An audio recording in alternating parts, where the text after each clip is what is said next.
इन लोगों ने मशीनों में बहुत गड़बड़ कर रखी है कि मशीनों से ये 10% वोट की गड़बड़ कर सकते हैं। आप इतना जम के वोट देना, इतना जम के वोट देना, एक एक झाड़ू का वोट डालने के लिए निकलना चाहिए। आज मैं आपसे एक बहुत महत्वपूर्ण मुद्दे पे बात करना चाहता हूँ। मैं जहाँ भी जा रहा हूँ लोग मुझसे एक ही बात कह रहे हैं, केजरीवाल जी वोट तो आपको देते हैं, पता नहीं जाता कहाँ है। केजरीवाल जी ये मशीनों को संभाल लेना, ये मशीनें बड़ी गड़बड़ हैं, इन लोगों ने मशीनों में बहुत गड़बड़ कर रखी है। मैं दिल्ली की जनता को कहना चाहता हूँ कि मेरे को सूत्रों से पता चला है कि मशीनों से ये 10% वोट की गड़बड़ कर सकते हैं। आप इतना जम के वोट देना, इतना जम के वोट देना, एक एक झाड़ू का वोट डालने के लिए निकलना चाहिए कि अगर हमारी 15% की लीड हो गई तो 5% से जीत जाएंगे। 10% के ऊपर की लीड दे देना हर जगह। इतना जम के वोट डालना, इतना जम के वोट डालना कि इनकी मशीनों के ऊपर हम जीत जाएं। यही एक तरीका है मशीनों से पार पाने का कि आप खूब जम के वोट डालो। एहतियात के तौर पे हमने एक वेबसाइट बनाई है।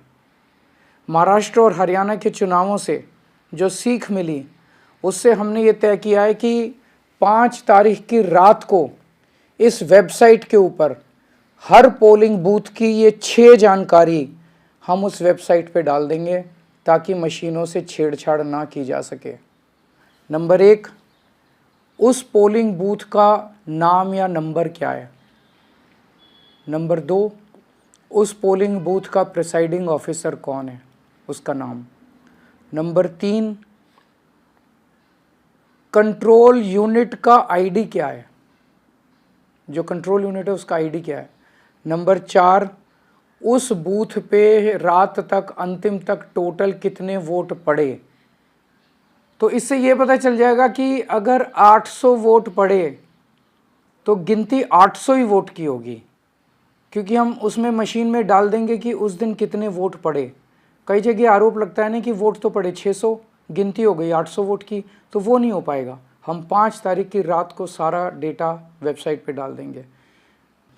नंबर 5, जो मशीन शाम तक काम कर रही थी, लास्ट में उसमें कितनी बैटरी रह गई, बैटरी चार्ज्ड परसेंटेज, कितना बैटरी रह गया, क्योंकि बाद में अगर उसे बदला गया तो पता चल जाएगा कि बैटरी जब लेके गए थे तो इतनी बैटरी थी और बाद में इतनी बैटरी। और नंबर 6, पोलिंग एजेंट का, पार्टी पोलिंग एजेंट का नाम क्या है। ये 6 चीज़ें हम अपनी वेबसाइट पे उस दिन रात को डाल देंगे। अगर इन्होंने काउंटिंग वाले दिन गड़बड़ की तो हम मैच कर सकते हैं कि डाला तो ये था हमने और इनकी निकला ये, इसका मतलब गड़बड़ है। तो हमें सबको मिलके इंश्योर करना है कि जो ये गड़बड़ें करते हैं वो दिल्ली के चुनाव में हम गड़बड़ सारे मिलके उसको रोक सकें। अंत में फिर से मैं ये कहना चाहता हूँ कि एक एक वोट पड़ना चाहिए। अगर हमें ईवीएम का खेल, इनका हराना है इनको ईवीएम के खेल में, तो एक एक वोट झाड़ू का पड़ना चाहिए।